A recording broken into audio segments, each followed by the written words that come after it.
Welcome to Victor's Children, a podcast from so-called Canada talking socialism from below. My name is David Campfield. I live with my partner and cat in Winnipeg, Manitoba, which is in Treaty 1 territory, the traditional territory of Anishinaabe, Cree, Ojibwe, Dakota, and Dene peoples, and the homeland of the Métis Nation.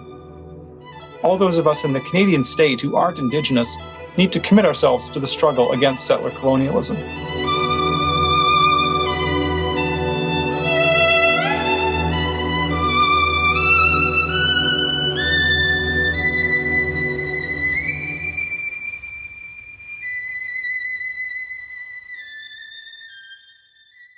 I'm very happy to have three people who are going to have lots of interesting things to say on this episode of Victor's Children about the politics of the pandemic in the Canadian state. So I'm just going to ask them to introduce themselves. Hi, my name's Corvin, and I have itinerated through various activisms and left politics over the years. Most recently, I've been primarily involved in Indigenous solidarity and sovereignty struggles, but I've also worked in the labor movement on pay equity issues. I've been involved in advocacy around public health care and a lot of popular education, curriculum development, and design in left circles broadly, socialist politics, and I'm a translator and a writer as well. I'm Daniel Serra. What am I? I'm a writer and editor. I'm the managing editor of Midnight Sun magazine, which is a new magazine of socialist strategy, analysis, and culture, as the subtitle or catchline or whatever that is goes. And I organized with a group called Artists for Climate and Migrant Justice and Indigenous Sovereignty, and was involved in coordinating a community coalition calling for a more effective or a minimally effective, at least, COVID suppression elimination strategy called the Suppress the Virus Now Coalition, which was active during the second into third waves of the pandemic in Ontario, mainly. And my name's Nora. I guess for this conversation, what's probably most relevant is that I've just released a book called Spin Doctors: How Media and Politicians Misdiagnosed the COVID-19 Pandemic. And so during the pandemic, I have been writing a lot about deaths and illness and what politicians knew and what they didn't do, and how many people got sick and died unnecessarily. You're all people that I've learned a lot from during the pandemic, so I'm really looking forward to this conversation. And I'd like to start by having us cast our minds back over the period since early 2020 and asking the question, what are the most important things for listeners to understand about what governments and employers have actually done? Let's start with you, Nora. Yeah, I think that it's obvious if you're a socialist, and if you're not a socialist, then maybe it's a little less obvious. But everything about the pandemic reaction and response from every single government, regardless of their political colors, was intended to protect the status quo. And that meant protecting profits, protecting employers and bosses from dealing with massive time off work, from paid sick days especially. And it was often hidden behind distractions. So hidden behind discussions about, how safe is it to go grocery shopping? Or, let's focus on your local couple that owns the corner store, rather than talking about that massive manufacturing facility that operates quietly behind the scenes. And the way that politicians did this was the same in every province. It was very much through the distraction, and thanks to the complicity of journalists, that COVID spread massively in large congregate work settings. And the most visible of that were long-term care facilities and other healthcare facilities.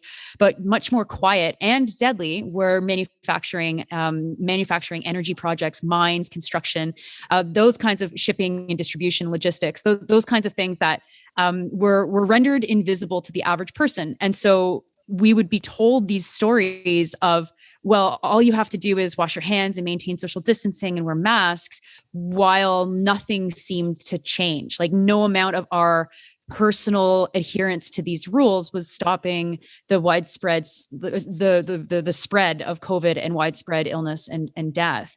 And so when you look at it in that way, that this was all about protecting the status quo and protecting profits, protecting people's class status, upper class status, while allowing the virus to run rampant among poor people and disabled people, among indigenous people and racialized people, then it makes a lot of sense why governments chose the measures that they did, or why they talked in the kinds of rhetoric that they used.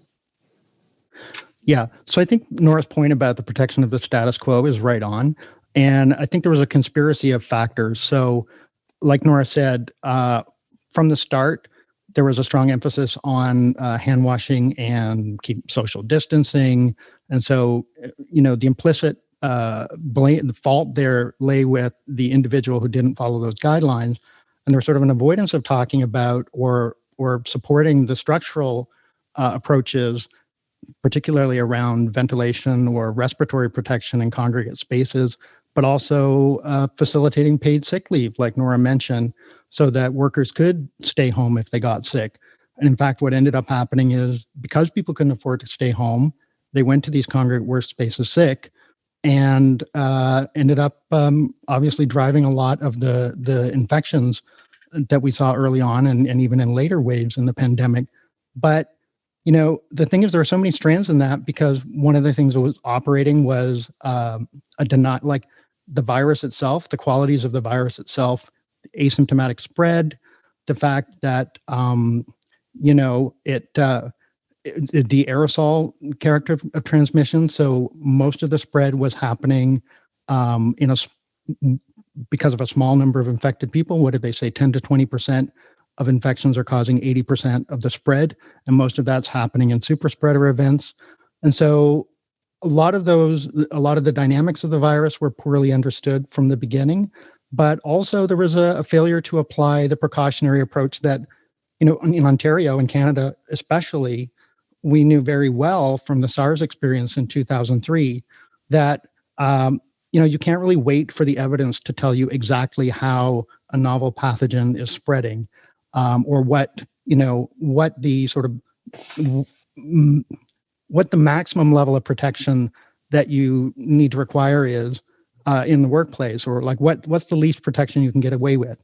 You just have to start by assuming that, we're going to have to do as much as possible in case this thing is airborne, right? Because airborne is always the worst case possibility in terms of transmission.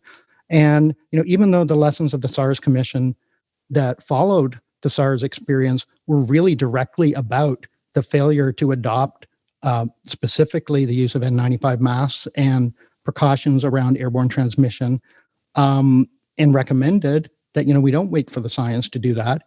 All of that was thrown by the wayside. And in fact, much of the infrastructure that they brought in, specifically in Ontario, but elsewhere in Canada, for example, Public Health Agency of Canada, to sort of respond to those failures, in fact, was just co-opted, and the orthodoxies of a particular discipline, the infection prevention and control doctors, who largely are of one mind, and this is just sort of like a contingent fact, especially in the English-speaking world, that they're very schooled in a mythology of epidemiology and the founding myth of modern epidemiology around the discovery of how cholera was transmitted, right? The famous story of John Snow and the hand pump in London. When the hand pump handle was removed, cholera cases in the neighborhood started going down. And so that's sort of, whereas before people had thought it was transmitted by miasma.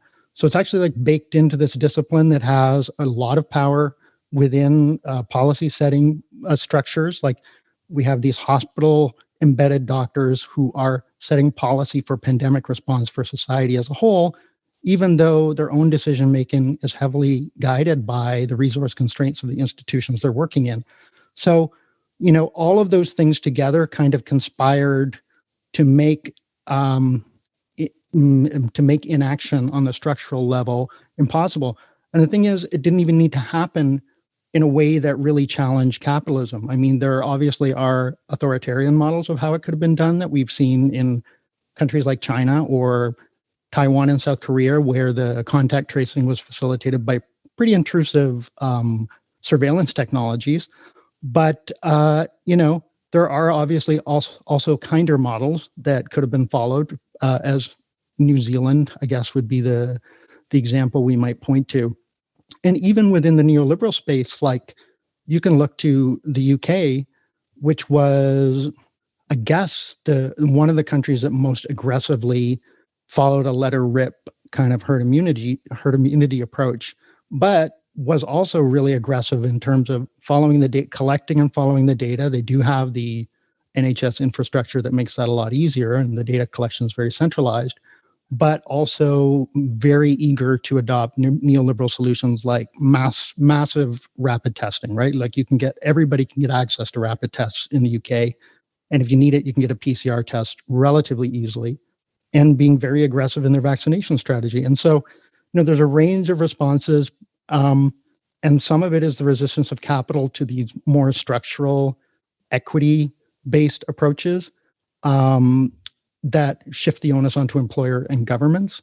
And some of it is just contingent factors that are different in each country. So I think, that's one of the things that's very difficult about this pandemic and the policy response, is that it's pretty layered.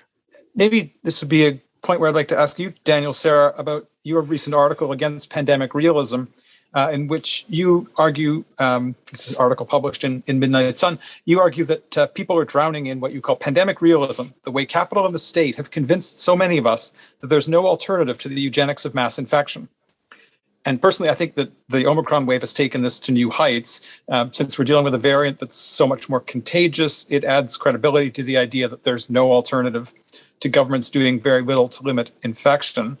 But you've written that realism is a kind of capitalist fantasy made real by capitalist power, not inevitable, not necessary, and the experiences of the COVID zero territories prove it.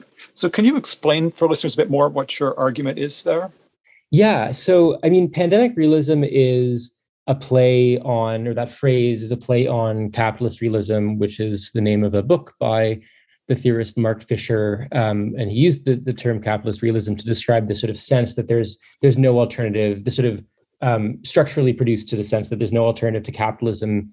Sort of in Margaret Thatcher's words, there is no alternative, right?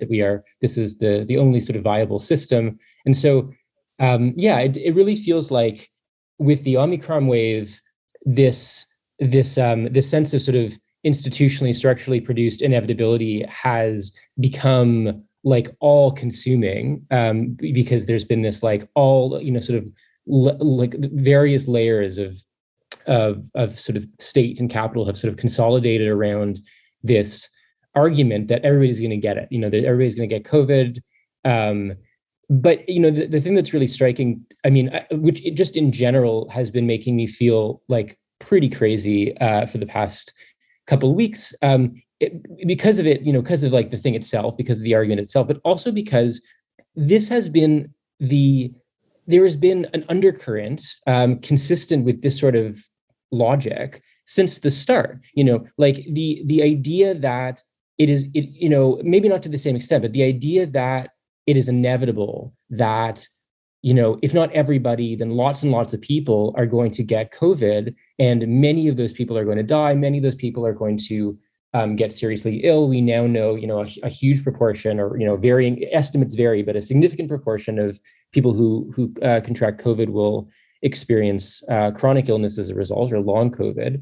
And there was always, it seemed like pretty well from the start, from March, in the global north, across the global north, this sort of assumption that was going to happen. And the best we could do would be to space it out. This sort of the flattening the curve, that sort of image or, idea was always sort of, as far as I understood it anyway, like an idea of just kind of spreading out the burden of infection and suffering and death so that it wouldn't overwhelm, underfunded healthcare systems all at once. But even like baked into that, and at first, at first that sort of goal seemed to be approached in, certainly, in Canada and parts of Canada with a kind of like surprising set of measures that seemed to contradict, like the the logic of austerity, right? There were like all these sort of income supports that were,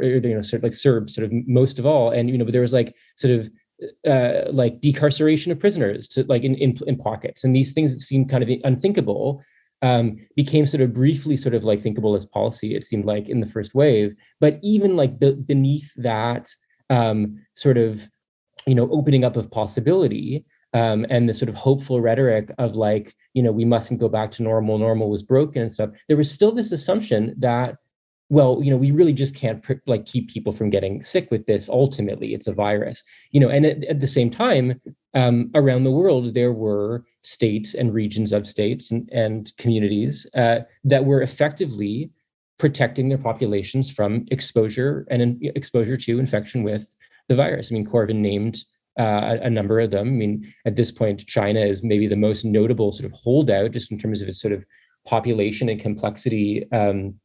But Taiwan also, New Zealand seems to be still kind of like, there was talk in the fall about New Zealand walking back its COVID zero sort of strategy, but now it seems to be kind of controlling the virus again. So anyway, just like that sort of that sense of, there is no alternative to like letting lots and lots of people get sick.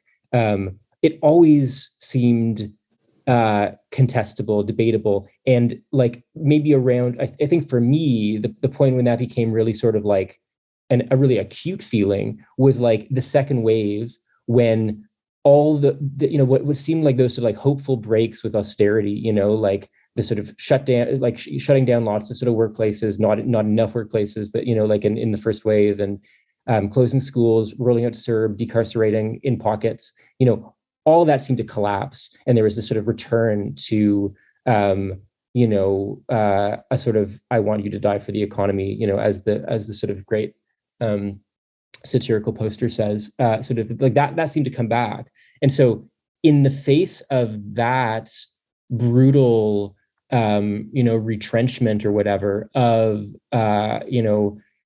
profit over lives in this really sort of more obvious way, like at the time, like the Canadian Maritime provinces were like effectively controlling the virus. So there's just this sense of like how can you say we must learn to live with it, as the phrase sort of circulated. How can you say that, and how can you sort of construct this inevitability around that when there are so many examples elsewhere in the world of millions of people living other lives, living differently? It's clearly a question of political will constrained by all kinds of structural factors. And so like it just seemed like there was like a need to, and there remains a need, I think I would argue, to represent that possibility and try to organize and mobilize around that possibility, since it has been sort of erased from the set of sort of like mainstreamed political alternatives in a lot of the global north.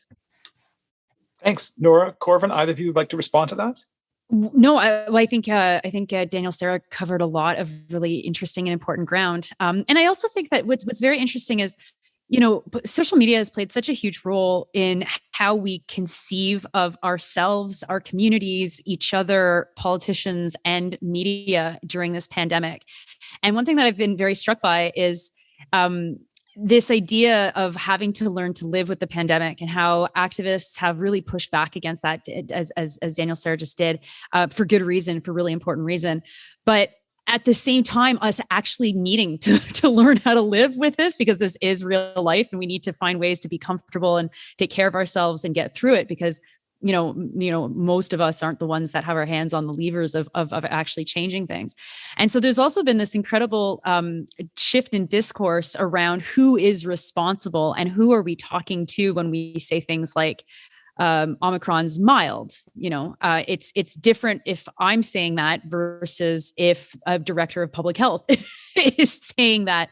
And but everything's been flattened to kind of be the same thing. And that flattening has really created this idea that not only is there no alternative, but there's no options. Like what do you expect? No one has any power. No one can do anything about this. Everything's inevitable. And aside from take care of yourself, don't get the virus, there's nothing you can do. And I find that so fascinating. It's been such a demobilizing, alienating, isolating, and disenfranchising message that we've gotten from all channels that are kind of broadcasting news towards us, whether that's social media or, you know, mainstream media or whatever, politicians. And that's really destructive. And I don't know what that's going to look like as we continue to go forward, because the impact, of course, has been that people are at the end of their limits. Like you can just see everywhere people are really, really struggling. And so that means like we have to figure out how to help ourselves within our communities. We have to figure out how to create things that go outside of our communities, of course, because not everybody is, you know, able to be in a community. And we have to then figure out how to force people that do have power to take certain actions that we think they need to take. And partly I think that there's just this widespread like, oh my God, I don't have the bandwidth for that. Yeah. And before we get, I'd like to pick up on some of that later, but before we move on to that kind of thing, I think it's worth pausing. I was going to ask Corvin about this, to talk about the conscious strategic choices that governments have made around managing the pandemic, because I think for a lot of people, they see, you know, particular kinds of measures. And of course, they're often, you know, there is a lot of ad hocery going on, but that there are actually conscious, you know, strategic approaches in terms of epidemiology. And I'm wondering if you could talk about some of those things to help people understand, you know, mitigation, suppression, elimination, and what governments in the Canadian context have actually done and what they're doing in those terms. Yeah, so I think, you know, you could understand mitigation, suppression, and elimination basically as hot burn, slow burn, and no burn. And, you know, the elimination strategy is that basically starts from the point of view that actually it's worth it to eliminate this virus and transmission of the virus. And, you know, that takes you down a whole road of thinking of, well, what do we need to do in order to make that possible? And that really requires a global strategy, right? So there are all sorts of things that follow from that, including considerations of global equity and so on, which obviously have been extremely wanting in how the global north, countries in the global north or high income countries have approached it so far. And mitigation and suppression, you know, suppression is sort of, we're going to allow it to simmer at a level that's not burdensome on the healthcare system, that, you know, we assume that everybody's eventually going to be exposed. We're not aiming to eliminate it, but it's just less of a burden on those real pressure points in the society. And that might involve more aggressive interventions to stop transmission, like it could involve, for example, you know, stronger masking or ventilation requirements, right? By keeping a lot of the economic activity going. And then mitigation is really just like, can we keep it just below the pain point of the system? And I think in practical terms, it's really been associated with this kind of idea of a herd immunity approach. And it takes for granted we're not going to be able to eliminate the virus, or we're just not willing to invest in that, right? Like whatever that requires, we're not going to invest in it. Because like Daniel Sarah said, you had these sort of like glimpses early on of like a more social or solidaristic approach with social supports and so on, and sort of anti-austerity possibilities. And really to follow through, that would have had to have been much more consistent. You know, and so I think that was just too much of a shift ideologically. At the same time, you know, what's happened is like clearly the limitations of a purely neoliberal approach that doesn't do any of those things have been laid pretty bare.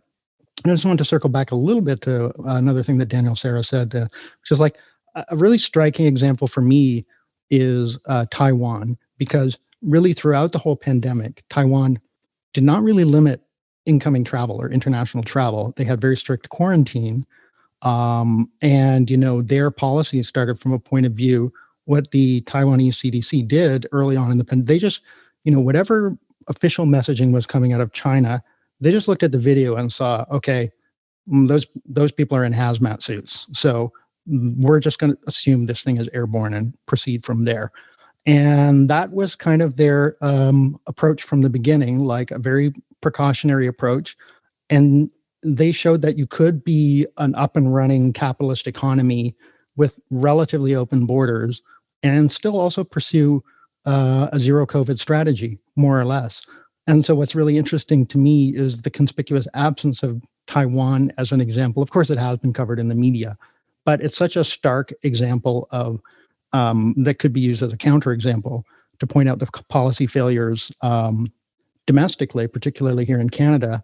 And, I think like in Canada, it depends where you look. As Daniel Sarah already mentioned, the Atlantic provinces have been able to pursue a sort of a quasi-elimination strategy, but obviously it's not sustainable in the long run if the rest of the world or the rest of Canada isn't doing it. And they have been helped by the fact that they're less, just the epidemiology of it, right? Like they're less interconnected with the world than, say, Toronto or Vancouver or Montreal are. But they've also adopted certain policies. They've been much more aggressive about testing, quarantine, and so on. So, and then in the rest of Canada, you'd have to say that it's really been somewhere between mitigation.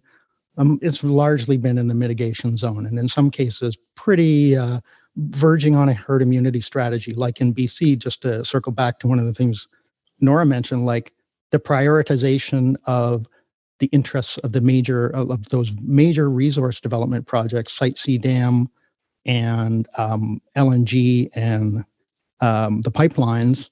They have really moved mountains to make sure that there was no visibility into what was going on in those facilities. And that was a high priority. Like those things were never going to be shut down. So, but part of that is also just like the orientation of the government in BC towards, in the medical establishment and the government itself, that they weren't going to really be aggressive about this. And they did have this attitude that we're going to have to learn to live with the virus, which really conceals a lot of violence. And that's been like it sounds very, yes, like we do, as Nora said, we're compelled to learn how to live with it, and we have to make choices for our mental health and so on. So we have to figure out how to protect ourselves. At the same time, essential workers have had to learn how to live with it right from the beginning. And then, there's the way that like the vulnerable, whether because of age or whatnot, like this idea that we're going to let her rip and then we're going to shield the vulnerable, or sacrifice people, or just essentially sacrifice people. It really conceals a lot of horrific violence. So there's been a really disturbing way in which euphemism has been deployed in this pandemic to just slip a lot of that through and normalize it. I don't know if that. Just to come in on that, if I can, just to respond also to a couple of things that Nora said that I thought were really important. Please. Yeah, I mean, I think that I kind of want to go back to something that you said, Nora, about like the need to figure out how we are dealing with these problems, like in our lives and in our communities, given that I can't remember if this was a phrase used or we don't have our hands on the levers of power. We don't have, like, individually anyway, any sort of influence, most of us, on these sorts of like policy level decisions and efforts to sort of like collectively pressure states in the global north to implement these kinds of population level measures have not been very successful. Like there's not been. I mean, like the COVID is airborne, sort of like, as like a kind of ruling class led campaign, the sort of like doctors and public health people and stuff, like sort of calling for airborne transmission mitigations for months, if not more than a year now. And it's gone very slowly, to be charitable, so like there's something that feels really important about like centering or figuring, thinking about like, okay, so what do we do? Like, we can't just sort of unilaterally, like as people who believe that these policies are eugenicist and mass disabling and all the rest, like, what are the sort of ways we can, either mitigate the effects of that sort of on the kind of local level, or what do we do with that? I mean, and I would say like the sort of the question of living with the virus. I mean, there's like, I'm paraphrasing a tweet, but there was like, somebody tweeted like, if we were really, if we were going to live with the virus, like sort of that would mean like N95s for all, like, sort of free and accessible rapid testing, like closures when necessary. Like living with the virus, in a sort of just way would mean like taking it seriously, as opposed to this kind of like deadly optimism, this sort of weird, I think so often about how the ruling class, or the sort of like capital's like normalization, or the campaign to normalize the virus, is tied to this like weird optimism about like, oh, it'll be fine. This wave will be the last wave. Like, we won't like 40% or 50% or 30% of people who are getting Omicron today, like, will not like suffer chronic illness as a result, which will, like flow through to the healthcare system over the next, decades. Like there's this amazing optimism that none of those sort of like catastrophic situations are going to come to pass. So it kind of feels like there's a need for any of us like sort of organizing or agitating or whatever for an alternative to not, talk about COVID-0 in terms of like this utopian thing that we could do if only we had our hands immediately on on the levers of power, but to say like, we are so far from taking the virus as seriously as that. We're so far from taking it as seriously as China's doing now, and sort of like the implied like gravity of like a city of uncontrolled spread in China. They're going to such lengths to not let that happen.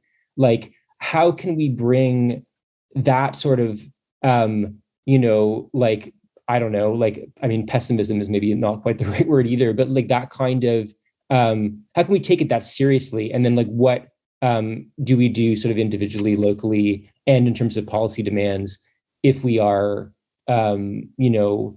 like dealing with it as like a potentially existential threat? David, before you ask your next question, I just want to mention one quick thing, because that was all very interesting and has been making me think. Like, is somehow that optimism that you're talking about, Daniel, Sarah, is like, it has managed to make optimism, I find, from other quarters, like popular optimism, like be coded as denialism with the pandemic. Yes. I don't know if you've seen this. Yeah. Okay. So, if you dare to say something positive in some spaces, you might find people saying, why are you denying all of these horrors, right? As if that's the automatic thing that we're doing. And it's because like the ruling class has so just skillfully weaponized optimism, and it's made optimism their thing. And so as you're struggling to find a word and you land on pessimism, it's funny because it's like, that is what we're left with. And that's what you see is all like, no, like, we're all going to die. We're all going to die with your policies. We're all going to die is like the natural response to the overwhelming optimism of everything's fine. You're not going to die. Yeah. And we need to sort of struggle over like who gets to like define optimism. Like it's like a struggle right. over like that terrain, as opposed to like a sort of like decamping from that terrain. Yeah, totally. I'm wondering if this would be a good point for us to sort of shift and start talking about the left and the pandemic. Before that, is there anything else that you would like to get in terms of talking about the ruling class and government responses and that kind of thing? It was all bad, I think, is pretty much all people need to think about. Yeah. It was all bad. Okay, so let's talk about the left, starting with, if we can, be generous about it, the NDP. How would you characterize the responses of federal and provincial NDP leaders to the pandemic? Bloodless. To be fair, yeah, I can't even bring to mind any salient examples from the federal NDP. They've been pretty lackluster on this.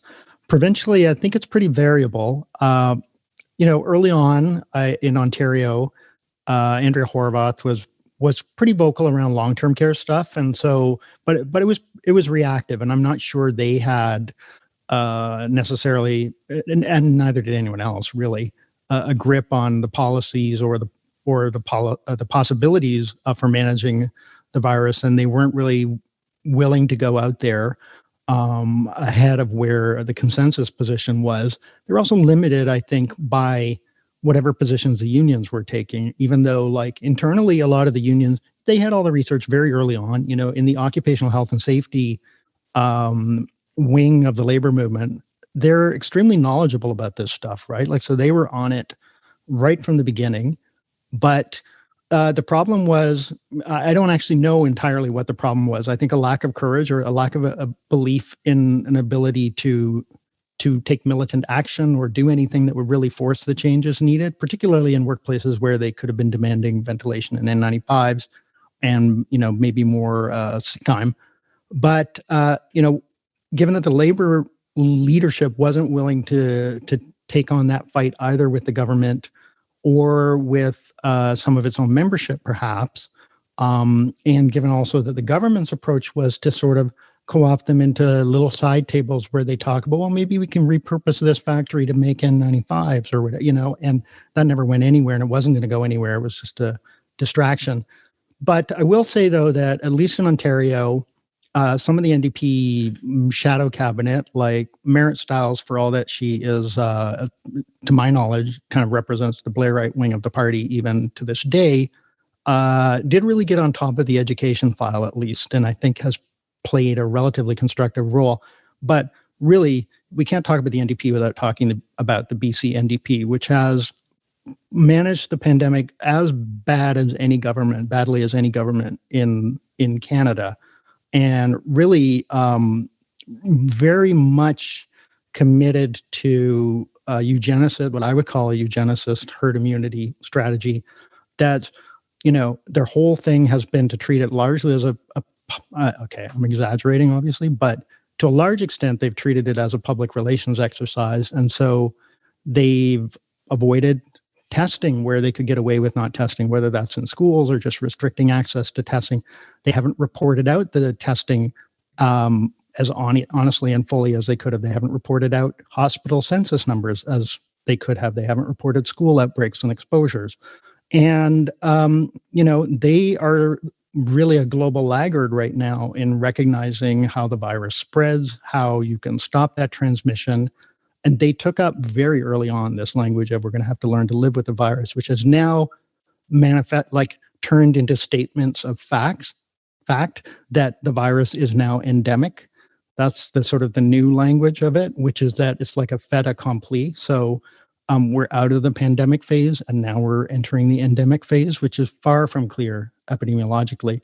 And I think one of the things that the NDP government has done there, they wanted to keep the resource projects operating, as I mentioned earlier, but also they didn't really want to wear it. So they let, the chief medical officer of health, Bonnie Henry, who to this day, even though her popularity has plummeted, has like a pretty high approval rating, like 62%.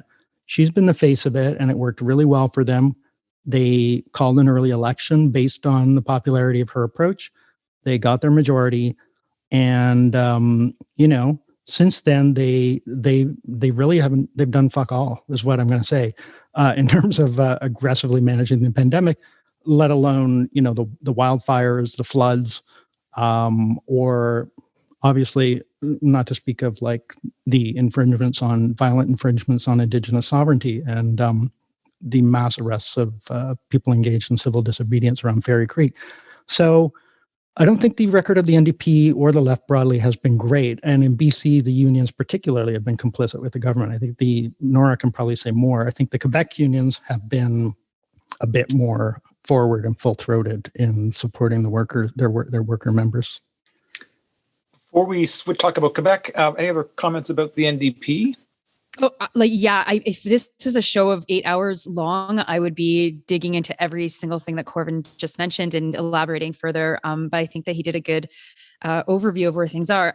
I like to look at the NDP in a much more fundamental way, which is that this pandemic demonstrated that the project of social democracy as practiced by the NDP is completely vacant. Like there is nothing at all at the bottom of their ideology. And, we can see this. Yes, Horgan is a really good example of how he's managed the pandemic in the exact same way that, Scott Moe has or Doug Ford has. But also, there was never any urgency. There was not a single policy that was put forward or proposition that wasn't what we needed at any moment. And instead, what we got were these pocketbook kind of surveyed, focus grouped kind of policies that at the end of the day weren't going to do anything more than maybe give small businesses a $500 more than the conservatives wanted or something. I think I would untie them a little bit more from the unions, because at least the unions had a very clear function. And while they didn't do enough, what they did do focused on like protecting their workers on a very basic level. And they should have been more aggressive. And if we talk specifically about unions, I'll go into that. But they at least played a function that made sense. The NDP was like, they acted as if they were like the Canada Health Coalition or a group of concerned citizens. Like, they did not act like, in Ontario, they're the official freaking opposition. And they never acted like that was their role to confront Doug Ford and to, I don't know, take some little levels of radical action to say what you are doing is literally killing people. It just sounded like more of the kind of rhetoric, as I said, that you would hear from an organized group of parents who are mad that a school is opening, rather than a political party. And then, of course, the NDP had, a federal convention that was pretty embarrassing, and the BC convention, people were very frustrated around how that all turned out as well.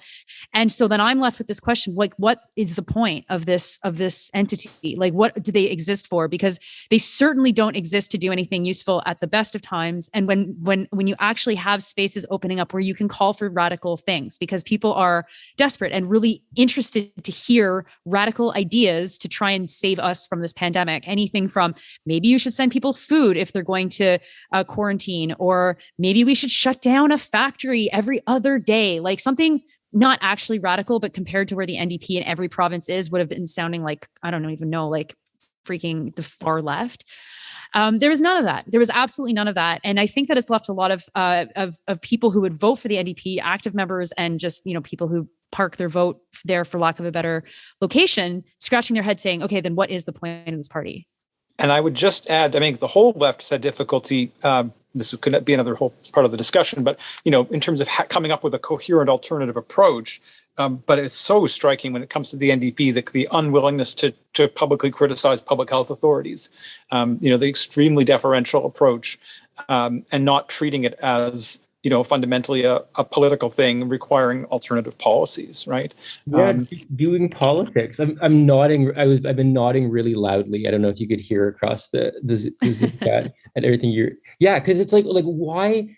I mean, I agree with everything that you just said, Corvin and Nora, and I think that there was such an opportunity, the sort of like the levels, the degree and specificities of discontent that people have been expressing, masses of people throughout the pandemic. There have been countless opportunities for an effective political opposition to make themselves. I mean, if you believe there is any value in this kind of parliamentary politics from the left, surely some part of it is in acting as a kind of tribune of the people and being able to articulate within the sort of structures of the state these sorts of popular demands. And, people have been sort of handing the NDP, these sorts of opportunities to sort of represent an alternative. And they've been it's baffling to me that I think this is true to a great extent federally and provincially, looking at, to Ontario, where the NDP has been in opposition, but where the NDP has been functioning as a sort of opposition, it's sort of it's been mostly critiquing sort of the existing offerings of the ruling party. It's been saying this isn't enough. We need a public inquiry. And in many cases their critiques are correct. You certainly can't fault anybody for condemning the disaster in long-term care facilities. But it's like, if they were, without representing an alternative vision, so also going beyond the kind of technocratic, we will add this much to this budget, we will offer this service that the others are not, but without offering another vision of the good life, in the pandemic, or the best possible life, maybe not the good life, then of course, people are not going to sort of be activated, because it's who's activated by just sort of to your point from before, Nora, about the sort of the value of, or the kind of ambiguous value of just like pure pessimism or something as a political property. It's like who's activated by just like, pure condemnation of the obviously condemnable, bullshit. It's like, and I think a lot, I wrote a little bit about this in that essay that David mentioned, just published last week, about the relative success of the People's Party in sort of entering into an equivalent sort of space on the right. Obviously you can't make a strict equivalence there, but like the way that the People's Party and sort of like, a certain kind of fascist or proto-fascist politics in general was able to kind of tap into people's desire for pleasure and people's desire for, for like social life and for an optimism that could be coherent. And in fact, it's very like the kind of optimism that they're offering is very coherent. You just deny that you will be, sort of damaged seriously by COVID, and you accept that the other people who will be damaged don't matter or don't matter as much or whatever. So it's like, obviously that would not be the line or the politics to, for the NDP to endorse, but the failure to offer any sort of values-based, vision seems like just so sad. And it's like the question that, like, what is the purpose of the NDP? Like, for me, the sort of really like the live question there that I feel like I'm grappling with a lot is like, I think in principle, it seems possible that you could struggle over what that party is. Maybe in some sense, there's certainly people who make this argument and like turn it into a vehicle for a popular left politics. Although the precedents for this seem like vanishingly slim. But I don't know. I don't feel very optimistic about that personally. I don't think at this point.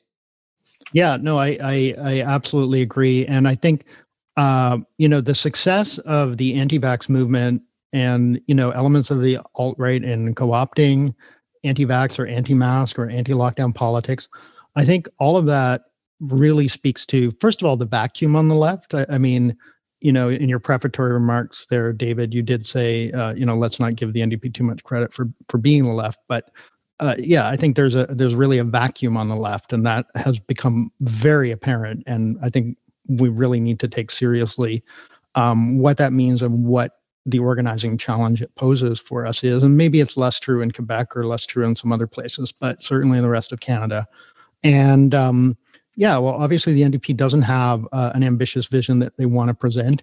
And the best they want to do is score points and practice retail politics. And I think one of the low points was Andrea Horwath getting out there and really hammering on the interests of small businesses and hair salons and how Doug Ford was failing hair salons and small businesses, which might have been true, and it probably was true.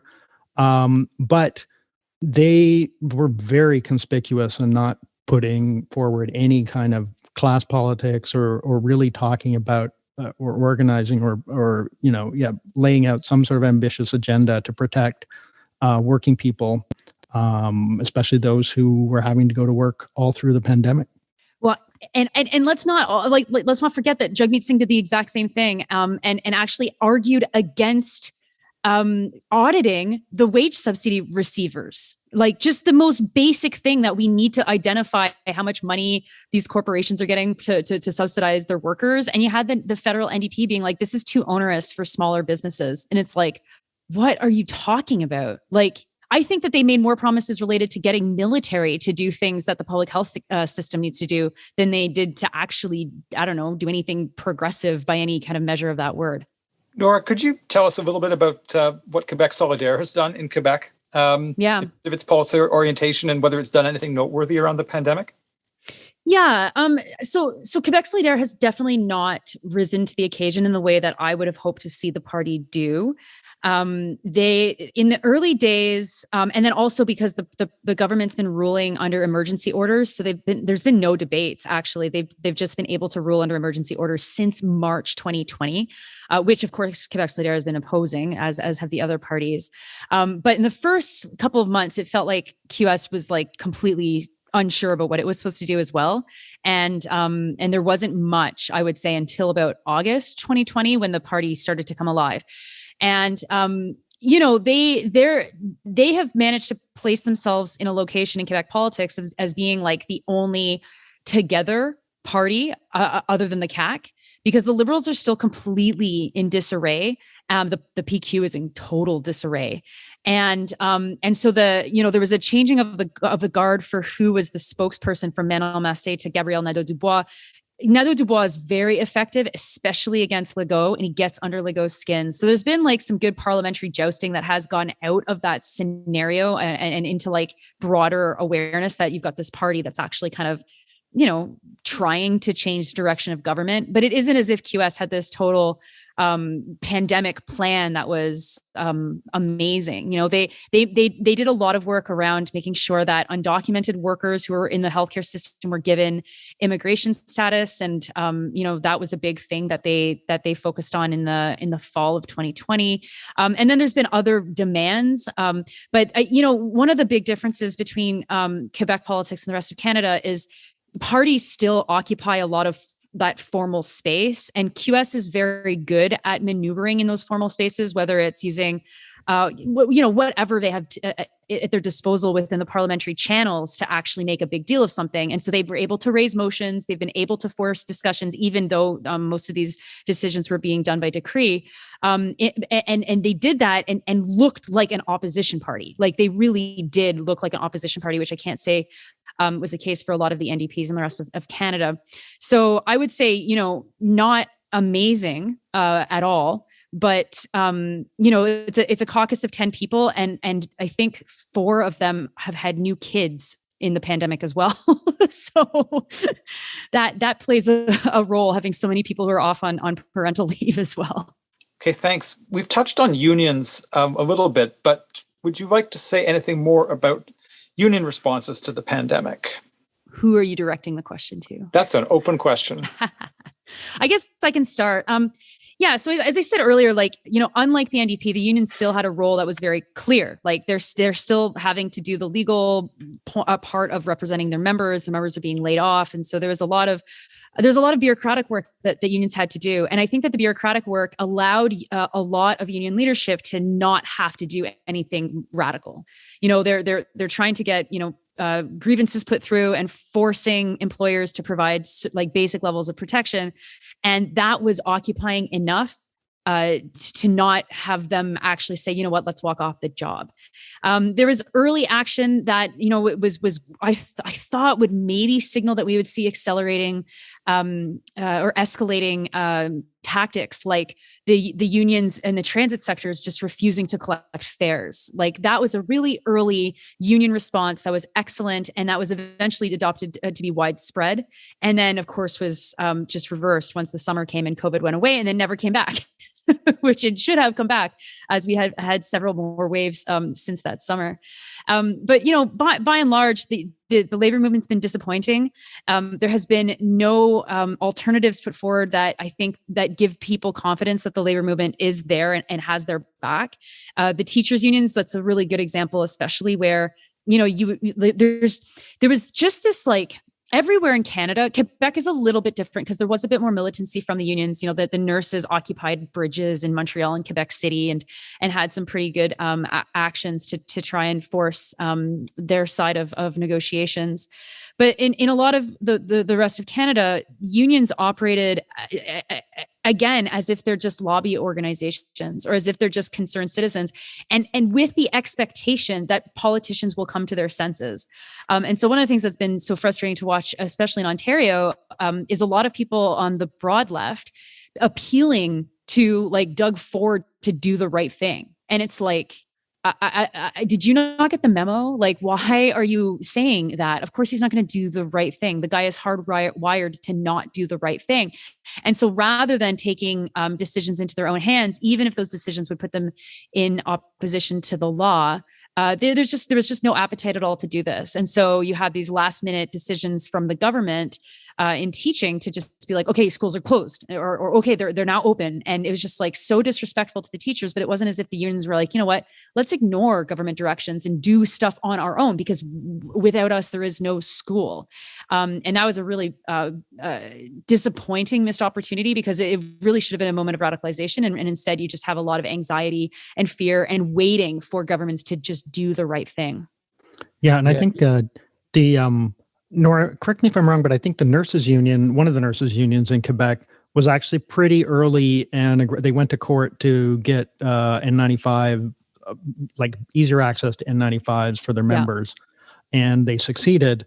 And I don't think, I mean, ONA tried the same thing here. ONA's not a union, but ONA tried the same thing in Ontario. But I think other than that, none of the nurses unions anywhere in the country were as on top of that as the Quebec union was. I do think the Ontario teachers unions were at least vocal about needing better safety standards. When I can't keep track of all the waves, because also the way that's numbered is different in different places. But in the fall of 2020, already they were asking for better ventilation, better masking, and rapid tests. And so that's about it. But like out in BC, they have been gaslighting their membership. The nurses union has been really bad in gaslighting its membership and essentially supporting the government line. BCTF was actually, BC Teachers Federation was also quite good in the first year of the pandemic. And then this year, they too have buckled. So it's pretty variable. I think the one surprising thing, which we were actually talking about a little bit pre-show, is like, I think that what's really weird to me is that a lot of union leadership are pretty secure in their position. It's very hard to dislodge them. Union democracy has been gutted in a lot of unions. And so even if there's a substantial fraction of your membership that's very unhappy, it's hard for them to do much about it. Yet the Amalgamated Transit Union, which here in Toronto is fighting vaccine mandates, like, it's very hard to understand that because it's really about 1% of their membership who are not vaccinated. And other unions are either opposing the vaccine mandates or reluctant to support them. And I think we can talk about vaccine mandates because I think there is a challenge there broadly for what a left position could look like and what is a vaccine mandate for, and my own position has changed on that. But there's like a fear in the union leadership of very small fractions of their membership that's hard to understand given that the leadership themselves aren't threatened. So it's weird. But yeah, there's been a really striking lack of leadership from unions on a lot of this throughout the pandemic. Yeah, and I think it's just highlighted things which are certainly not new in terms of how in so many unions that there's been a real abandonment of actual shop floor workplace organizing in favor of simply relying on the grievance procedure and arbitration. And so, if there isn't already a culture of workplace organizing and militancy there, it's difficult to be organizing direct action around health and safety issues during the pandemic. And the lack of a coherent alternative left policy approach to the pandemic. It's been a problem for the whole left, but certainly there in terms of the unions as well. So that criticisms of individual things, specific things that governments do is easy, but arguing for a coherent alternative approach has been absent for the most part. So David, congratulations to your union and their strike, because that was pretty impressive. Thank you. It was good that the strike was able to proceed the way that it was, and I'm very glad that there were some people who thought we should wait until 2022 before proceeding. It's a very good thing that we struck when we did, but that's the University of Manitoba Faculty Association. I want to, before we go further, just say something about the fragmented forces of the radical left. People who are anti-capitalist or at least consistently anti-neoliberal, and whether you have any thoughts about the response of the radical left to the pandemic that we'd want to put into the discussion. I mean, I think it's inseparable in some ways, or not. Maybe it's most best not to separate it from the question of organized labor and militancy in those sorts of ways, because it's like you would never know.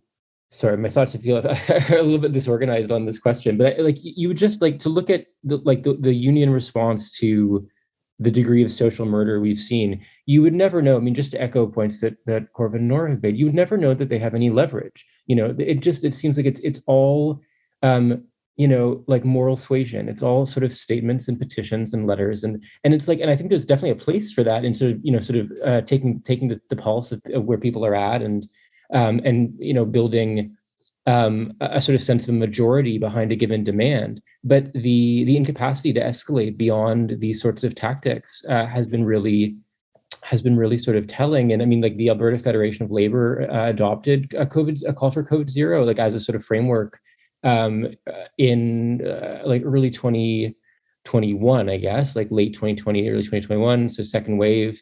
And they were, I mean, the Alberta Advantage podcast, like talked about this in one of their episodes. They were like gathering signatures online in a petition, like to try to see, like, among Albertans, like who would be willing to like, take action, go into the streets, who'd be willing to like escalate to the possibility of a general strike or something. Like, there was like language like this in this sort of like online forum. And they were just trying to like gather the information about like, how many people would be sort of down to do that, but it didn't seem to go anywhere, and I mean, I'm sure that's not, that's not the fault of the, there's not the capacity, for that kind of escalation. That's not necessarily any one, bureaucrat's fault or something. But I think that the result, or an effect that I feel like I've sort of observed on the broader left is that there is the sense that the only battles that are winnable really are sort of hyper local,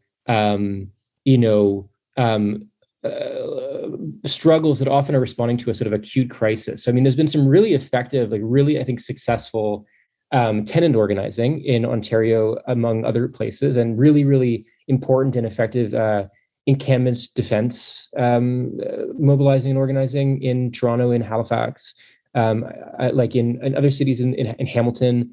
And I'm sure I'm leaving out lots of places where that's been happening to defend unhoused people.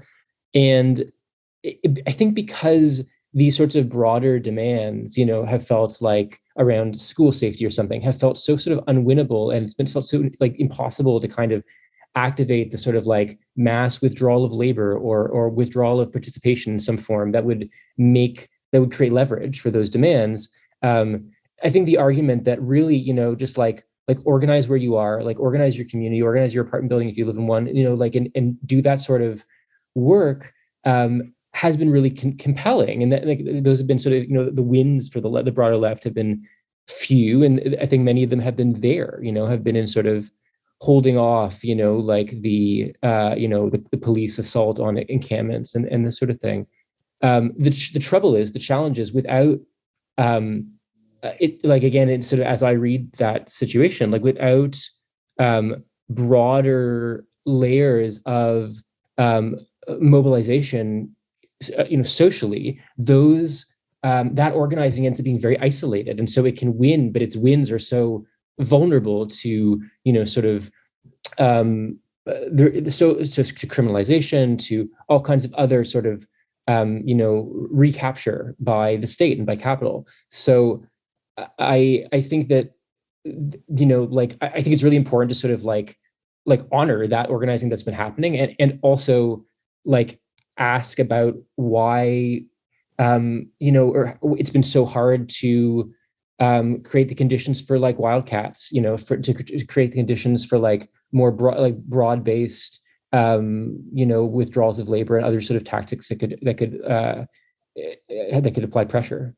And the other thing that I think could note is that there has not been produced anything coming out of the radical left in the broad sense, something that would be like, remember the LEAP manifesto of 2015, right, as a climate justice document that tried to lay out a kind of comprehensive alternative to the situation in terms of the climate and social crises at the time.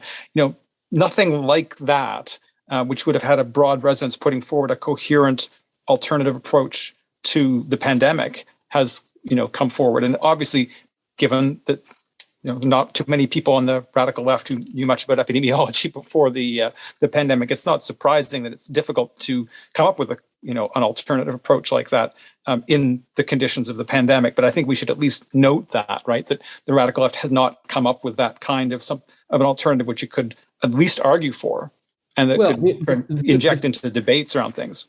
I mean, the Suppress the Virus Coalition, like that statement that we published last January, was a sort of like document of that sort. The problem is we had no leverage, right?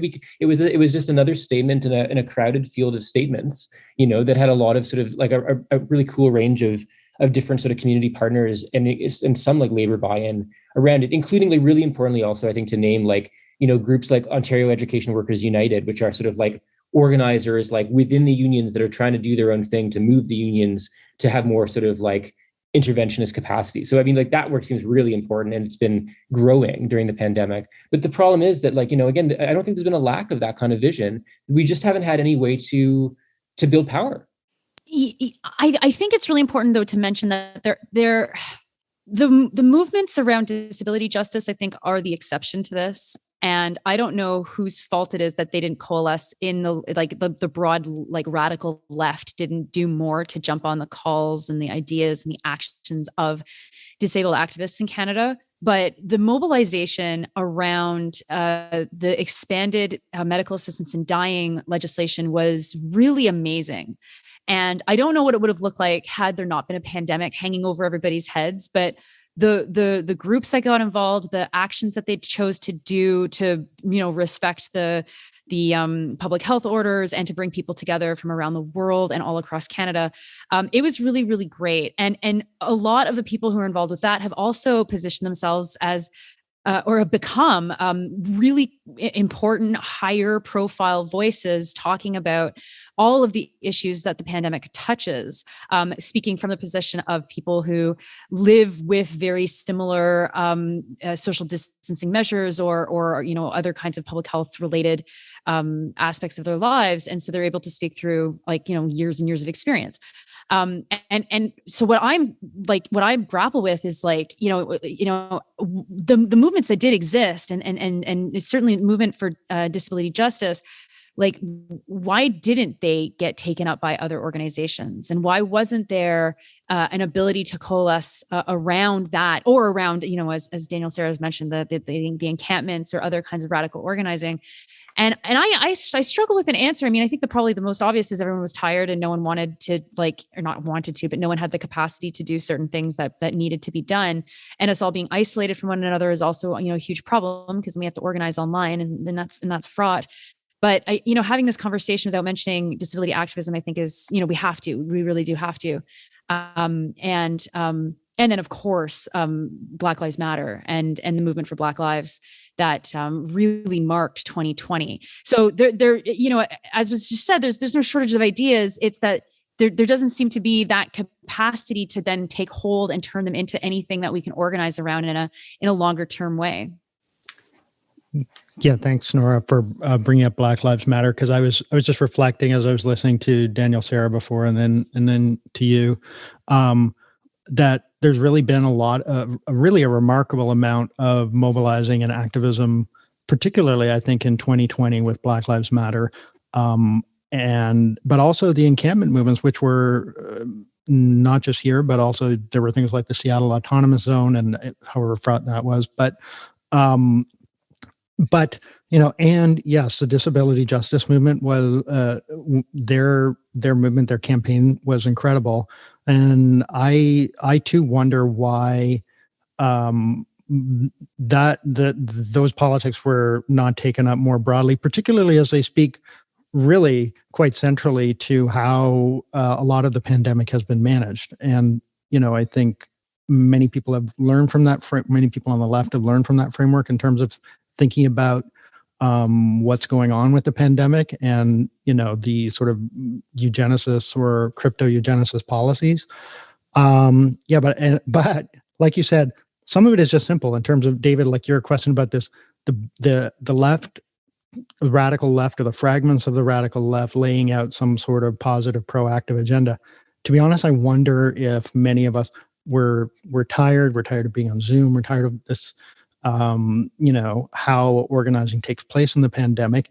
And, I think that we don't see that level of mobilization that we saw earlier in 2021 and 2020.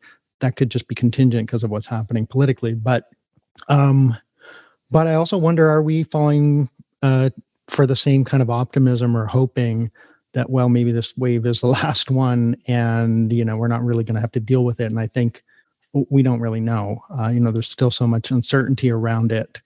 But it would be clear. It'd be good to be clear about the left's failures so far, and to really be ready at least to respond to what might happen.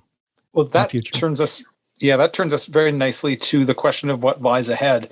And I was going to ask you, Corvin, if you have any thoughts about the future of the pandemic, epidemiologically. I think based on my reading and listening, probably almost every virologist was extremely surprised by Omicron. I mean, there are a lot of mysteries around it. I think Capital is hoping that this is the variant that solves a lot of problems for them. And I think a lot of people are hoping, it was sort of disturbing to watch how almost right away, one or two voices from South Africa saying, hey, this thing's really mild, I don't know what y'all are panicking about, were amplified and taken up everywhere, including by people on the left, And I've noticed more and more that people on the left are kind of invested in this. It's pretty mild.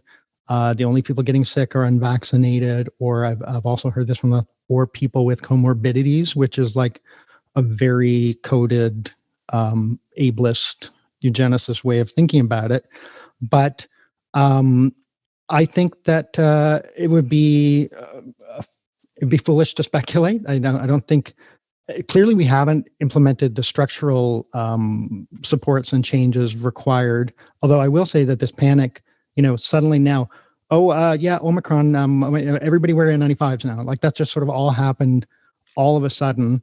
And it's being normalized by elites and bourgeois elites and government, even though they've known about this for a long time. Just to circle back to something that happened that we sort of touched on earlier.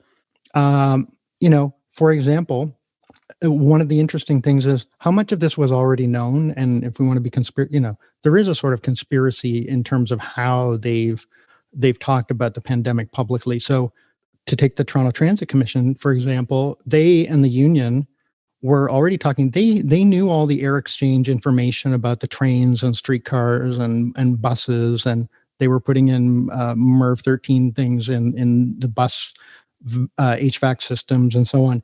So they were all thinking about this as an airborne pathogen and how to mitigate that, and communicating to the membership like this is, for example, on the subway, every time the doors open, if there's a cross draft, there's a 50% air exchange, and they told that to their workers. So and that was in 2020. And the film industry and the sports industry, as we talked about before the show, a lot of them have been managing to keep the doors open, testing 3 times a week.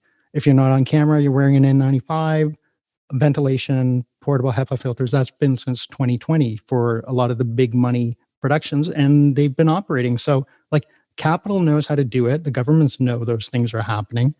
And they've chosen not to communicate that or implement that more broadly. And now Omicron's created a panic. Is this going to stick? I don't know. Now that the public has the idea, because I see on the street, I'm going to say a lot of N95s or KN95s now. Are we in a better place for whatever's happening next? I don't know, because there's a lot of social damage that's already been done. And I think we really have to take stock as we're looking forward of the damage to the healthcare system and what that means for access, the incredibly skewed access to healthcare, and just how disparities in wealth have increased over these last 2 years. I mean, so much has happened socially that's actually quite damaging. And I don't think we can count on this sort of turn away from austerity to last, especially if anti-inflation becomes a driving force in politics. I think the left really has to get it together on a lot of this. And sadly, right now, we don't really have the vehicle for it. So where's the virus going to go? I don't really know, but there's still no global strategy around it. There's still even in a lot of wealthy countries, a very hard percentage of people who are not vaccinated and probably aren't going to get vaccinated. And, all of those factors I think leave us in a situation where it's like very unpredictable how it's going to go. So sadly, we have to figure out how to organize in this time and this space. And before picking up on that thread, I want to just bring up the question of endemic COVID, right? Because I think we'll probably hear more about this. And there was a blog post that the epidemiologist Reywat Dionandan wrote in early November of 2021, in which he wrote, "It's governments who will decide when or if COVID is endemic, because they will determine when the level of sustained transmission is low enough to be tolerable from both a political and health systems perspective. See, this isn't just about the epidemiology, it's about public tolerance." Any of you have any thoughts about that? And how governments and employers may proceed after the Omicron wave in relation to it? Well, I think I just like to pick up in that connection, and also just to sort of plus one. Also just to like the question of like disabled people have got the pandemic. Like the analysis has been like totally like accurate from the start, right? I mean, there's so, and it feels like, given the like weight of new disability that long COVID is by all reliable estimates producing, and who knows exactly what the rate of long COVID will be with Omicron.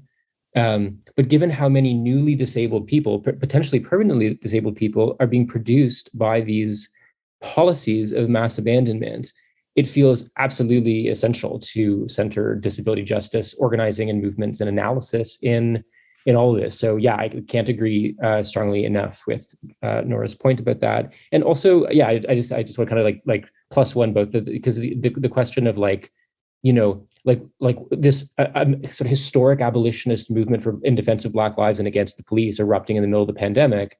I feel like how we articulate and act on a pandemic sort of politics that is abolitionist, that doesn't end up handing more power to the state, that will be used to police already hyper-policed communities, it needs to stay front of mind. So it's like, sorry, I think I'm trying to mix together two different points there. But as to the question of like, where do we go from here? I think figuring out like how to organize around long COVID and how to sort of like organize and support the millions of people who are already affected and will continue to be affected by that feels really important, because it's like, how do you talk about the virus being endemic if its sort of ongoing circulation continues to cause this kind of long-term damage to such a high proportion of the people it meets. I have a really hard time sort of making sense of that.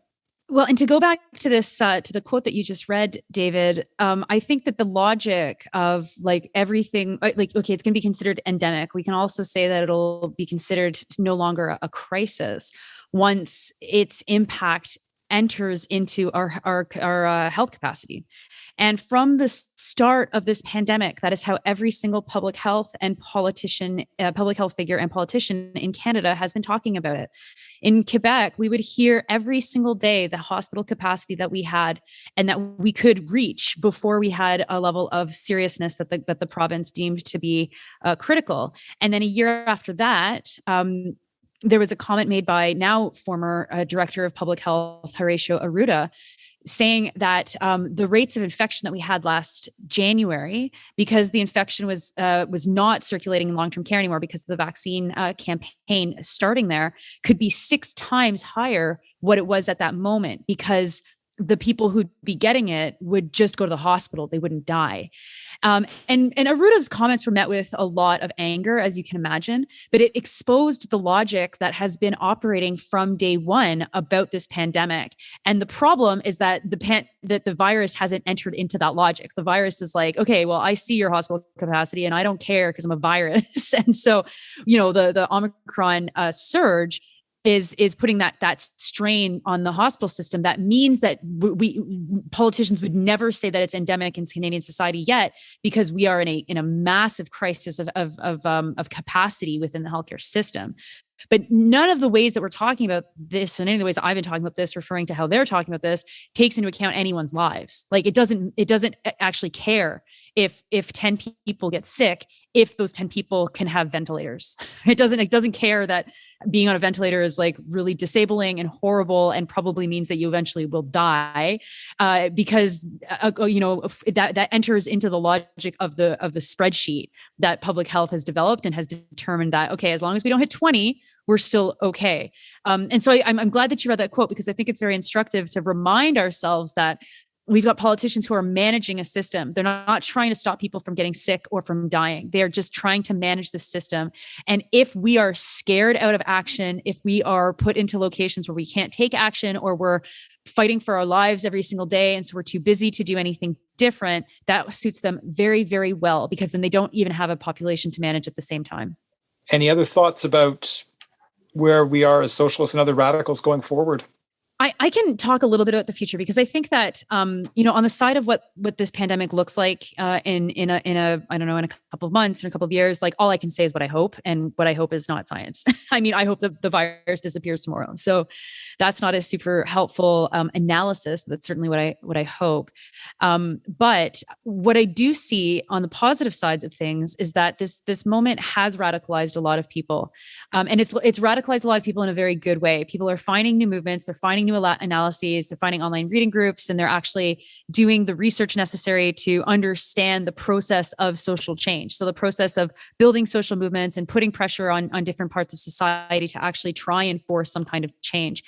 And I am really excited about that, because I don't know what that turns into. And obviously that's where we play a really important role, trying to create those spaces to then orient people's energy and action and desire for change into something, useful, concrete, and effective.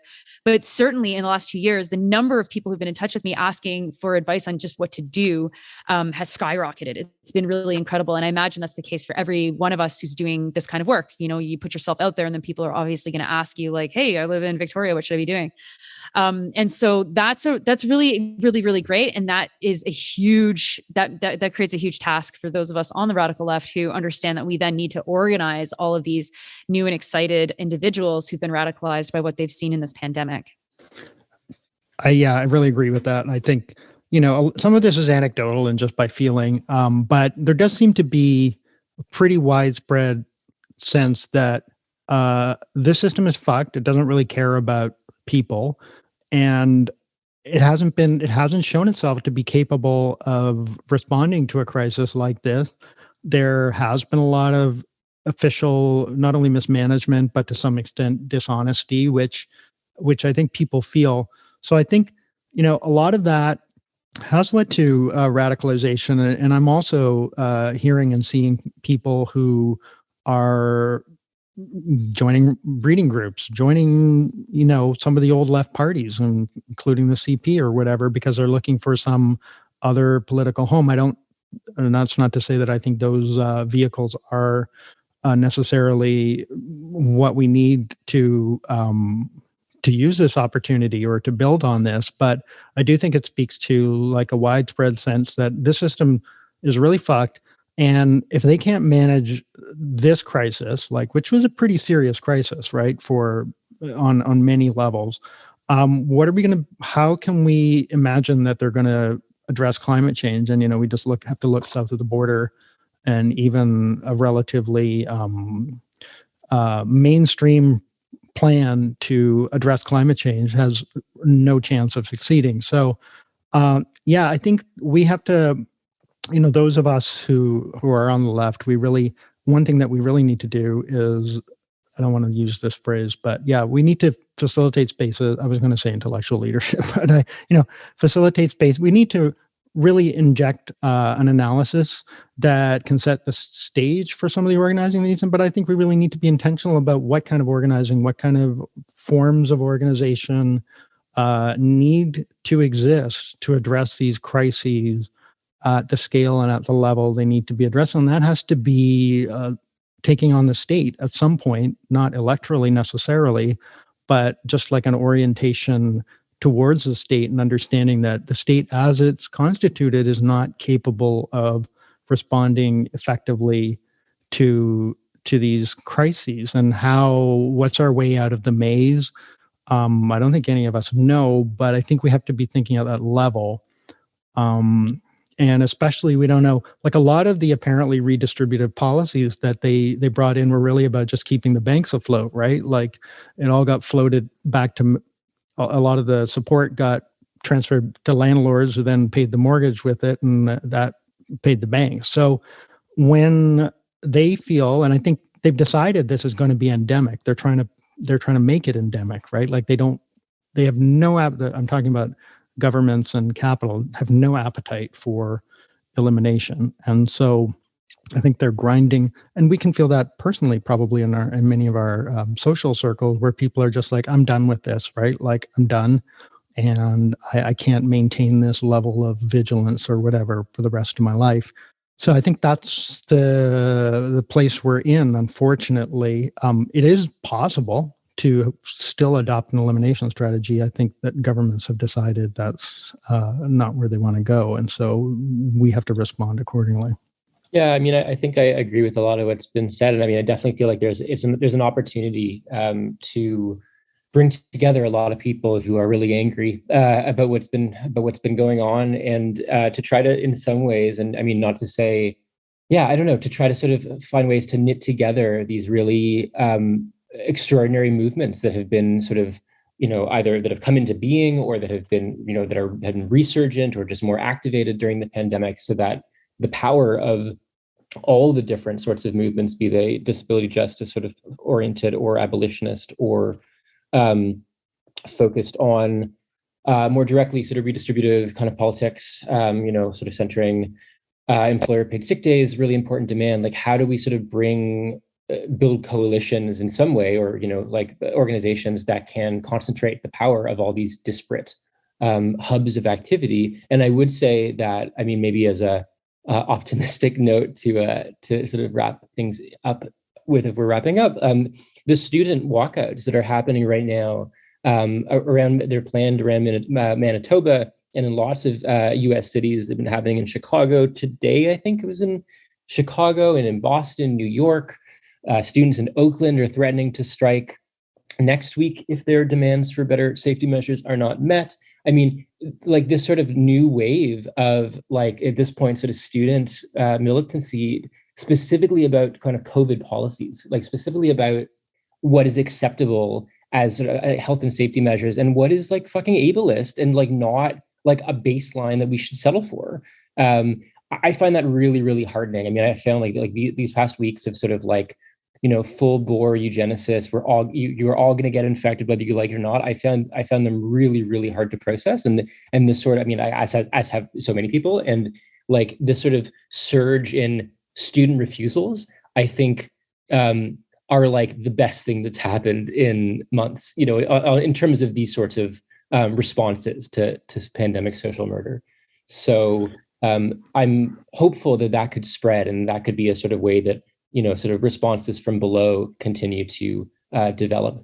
And what's great about those is that they really expose the hollowness of the adult positions, right? The sort of the whole discourse around the mental health of children, as if children can, just go back to school when they're not safe, their teachers aren't safe, their parents aren't safe, as if that world doesn't affect their mental health. And yeah, so I thought that it's been amazing seeing that. I agree with you fully. The question is, can we build on that? And more broadly, like they really are leading the way.